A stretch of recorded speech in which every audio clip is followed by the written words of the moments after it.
આમ તો આપણે 21મી સદીમાં આવી ચૂક્યા છીએ, પરંતુ છતાં પણ હજુ ક્યાંક ને ક્યાંક ઘૂંઘટમાં સ્ત્રીઓ જોવા મળે છે. જોકે સામાન્ય સ્ત્રીઓ હોય તો વાત અલગ છે, પરંતુ જ્યારે ધારાસભ્ય પદ પર રહેલા અને આવનારી લોકસભા ચૂંટણીમાં ઉમેદવાર તરીકે જે વ્યક્તિ હોય તે ઘૂંઘટમાં જ્યારે પોતાની સ્પીચ આપે તો જી હા, આવો જ ઘટનાક્રમ સામે આવ્યો છે બનાસકાંઠાથી, કે જ્યાં ગેનીબેન જે છે તેમણે સ્પીચ આપી હતી અને તે પણ ઘૂંઘટ કાઢીને. શું છે સમગ્ર વિગત તે જાણો આ રિપોર્ટમાં. નમસ્કાર, હું નીલમ ખારેચા, આપ જોઈ રહ્યા છો ગુજરાત તક.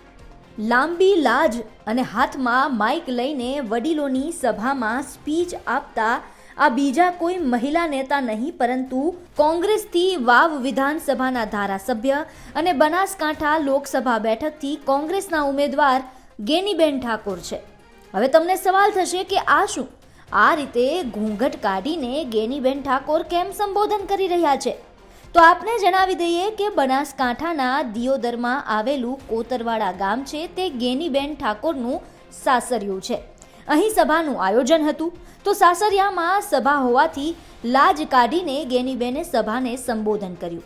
આ દરમિયાન ગેનીબેન પોતાના આગવા અંદાજમાં જ જોવા મળ્યા.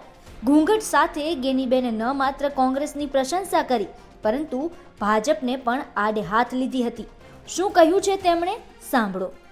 મારી અગાઉ તમામ આગેવાનોએ વાત કરી છે. એ વાતમાં આગળ ધપાવતા આપ સૌને હું વિનંતી કરવા માટે આવી છું કે મારા જાહેર જીવનના 28 વર્ષમાં તાલુકા પંચાયતના પ્રમુખથી કરીને આજે આ લોકસભાની ચૂંટણી 2024ની આપ સૌના આશીર્વાદથી લડી રહીશું, ત્યારે ભાઈ શ્રી બળદેવજીએ ખૂબ સારી વાત કરી કે આ ટિકિટ એ કોઈ ગેનીબેન ઠાકોરને આપી નથી. આ ટિકિટ બનાસકાંઠાની 18 આલમ અને ખાસ કરીને બનાસકાંઠા જિલ્લામાં ઠાકોર સમાજ મોટો હોવાથી આજ સુધી આ સમાજને કોઈ પક્ષે ટિકિટ નથી આપી અને કોંગ્રેસ પાર્ટી એની શરૂઆત કરી. 18 આલમ અને ઠાકોર સમાજના ભરોસે કોંગ્રેસ પાર્ટીએ કળશ પસંદગીનો કળશ ઢોળ્યો છે. આપ સૌ વડીલો અહીંયા મોટી સંખ્યામાં આવ્યા છો, ત્યારે આ ચૂંટણીમાં બનાસકાંઠાના 21 લાખ મતદારો છે અને નડાબેડથી કરીને અંબાજી સુધીનો વિસ્તાર છે. સામે મશીનરી છે, પૈસા છે, પોલીસ છે, સમાજ સંગઠિત છે, સમાજ રાજકીય રીતે અગ્રેસિવ છે, એ બધું છે. પણ તમારા પાસે કોંગ્રેસ પાર્ટી પાસે સમગ્ર બનાસકાંઠામાં વોટ બેંક મોટી છે અને વોટ બેંક મોટી હોવાથી એ સરકારનો દુરુપયોગ કે સત્તાનો પોલીસનો દુરુપયોગ કરે. હું પોલીસને વહીવટી તંત્રને અનેક વખત કીધું છે ને આ ચૂંટણીની શરૂઆતમાં જાહેરનામું આજે પડ્યું છે ત્યારે કહું છું કે પોલીસનું કામ કાયદો અને વ્યવસ્થા જાળવવાનું ને તટસ્થ ચૂંટણી કરાવવાનું છે, નહીં કે કોઈને પોલીસ સ્ટેશનમાં બોલાવીને ધમકાવવા કે ખોટા કેસો કરવા કે આવનાર સમયમાં જોઈ લેશું એવી ધમકી આપવાનું કામ એ પોલીસનું કે વહીવટી તંત્રનું નથી. અને એમને આપણા માધ્યમથી કહેવા માંગુ છું કે સરકારો કાયમ એક રહેવાની નથી, સરકારો બદલાવાની છે અને બદલાવાની છે ત્યારે પોતપોતે વિભાગ એ વિભાગનું કામ કરે એવી હું એમની પાસે લોકશાહી ઢબે અપેક્ષા રાખું છું. આપ સૌ અહીંયા આજે અમારા મહેમાન બન્યા છો. ભાઈ ગુલાબભાઈએ કીધું કે ગેનીબેન અમે તો 2 વખત તમારું મામેરું ભર્યું અને હવે આજે હું દિયોદર તાલુકા અને સમગ્ર દિયોદર તાલુકા પાસે જુવારું માંગવા આવી છું અને બાકીના જે તાલુકા છે એમની પાસે અધૂરું મામેરું પૂરું કરવા માટે આવી છું. દિયોદર તાલુકાને જુવારામાં જેટલું આટલા વર્ષમાં બાકીનું હોય એટલું આલોરું કાયદેસર ભાઈએ ભાગ આપવા પડે. એ અમારો વારસાઈ હક છે અને વારસાઈ હક છે ત્યારે હવે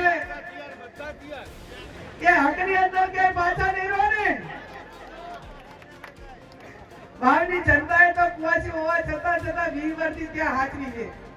હવે બધાની જવાબદારી તમારી છે અને તમારી છે ત્યારે રાજકારણની જગ્યાએ મને આ બળદેવીએ જે કીધું એ શબ્દોથી મારી જવાબદારી ઘણી વધી જાય છે કે તમે બનાસકાંઠા જિલ્લો શિક્ષણ રીતે ને ભલે પછાત હોય, ઠાકોર સમાજ શિક્ષણમાં કે ધંધા રોજગારમાં ભલે પછાત હોય, અહીંના કોંગ્રેસ આગેવાનો એ ભલે સત્તાના ઉના માટે કરીને પેલું હોય, મારા બીકે ગઢવી સાહેબ હોય, હરસિંહ ચાવડા હોય કે અન્ય અમારા જે ધોરણદર આગેવાનો કહેવાય માધવસિંહ સોલંકીથી કરીને બધાય કે એક એવી દીકરીને 28 વર્ષમાં તૈયાર કરી છે કે એ દીકરીએ બનાસકાંઠા જિલ્લાનું ગૌરવ વધાર્યું છે અને ઠાકોર સમાજને કોલર ઊંચો કરીને એને એ સ્થિતિનું નિર્માણ કર્યું છે. મને ઘણી વખત બળદેવજીના બધાય કે ખરેખર આ ગેનીબેને અમને ગૌરવ અપાયું છે કે આટલા 25 વર્ષમાં રાજકારણમાં હોવા છતાં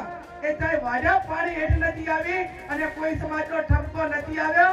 ત્યારે સાહેબ હું તમને ખાતરી આપું છું, બાવડી મંડળને અને સમાજના આગેવાનોને પણ ખાતરી આપું છું કે તમારી બેન દીકરી, તમારી વહુવર ચાહે કોઈ પણ પરિસ્થિતિનું નિર્માણ થાય, ઘણા બધા પૈસા માટે અને સત્તાઓ માટે અને એને ના રાજીનામા આપવાના હોય, જેની પરિસ્થિતિઓ સારી હોય છતાં પણ કોઈકને કોઈ કારણોસર ધારાસભ્યોમાંથી મને ચૂંટાણા પછી 17 જેટલા ધારાસભ્યોએ રાજીનામું આપ્યું અને એ ટાઈમે પણ મેં કીધું હતું કે જ્યારે હું આ વિધાનસભાની ચૂંટણી લડતી હતી, મારો રાગા નેડાનો ઠાકોર સમાજ એ કોલસા પાડીને બીજેથી મતદારો લાવતા હતા અને એ ટાઈમે એમને મને કીધું હતું કે અમારી બેન માટે અમે કાળી મજૂરી કરશું પણ આ ચૂંટણી જીતાડશું અને એવા લોહીના પરસેવાના પૈસે હું ચૂંટણી જીતી હોઉં ને ત્યારે મને એમનો વેપાર કરવાનો કોઈ અધિકાર નથી અને જો વેપાર કરું તો કુદરત મારું હાથ ભેડીએ પણ સારું ન કરે.